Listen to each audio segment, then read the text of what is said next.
তুমি কি খাবে? পেঁপে কোথায়? ওই যে পেঁপে।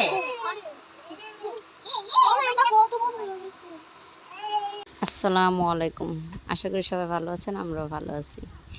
আমার মেয়ে পেঁপে খাবে, তো আমার আম্মু যে পেঁপে পাড়তেছে। অনেকগুলো পেঁপে এসে আমরা আসছি 4-5 দিন ধরে খাইতেছি পেঁপে। আর এই গাছের পেঁপেগুলো অনেক মিষ্টি, তো আমার মেয়ে পেঁপে অনেক পছন্দ করে, এই জন্য। বড় পেঁপে, বড় পেঁপে নিয়েছো সুমাইয়া? তুমি খাবা? আমার মেয়ে পেঁপে পেয়ে অনেক খুশি। সে পেঁপে নিয়ে তার নানুকে বলতেছে, নানু ছিলে দাও, ছিলে দাও। পরে নানু ছিলে দিচ্ছে। আমার মেয়ের যে মাশাল্লাহ দিলে রাগ, কিছুক্ষণ পরে এই রাগটা দেখবেন না। সুমাইয়া, তুমি বিচিতে কি করতেছো? বিচি ফলাও? কেন বিচি ফলাচ্ছ তুমি?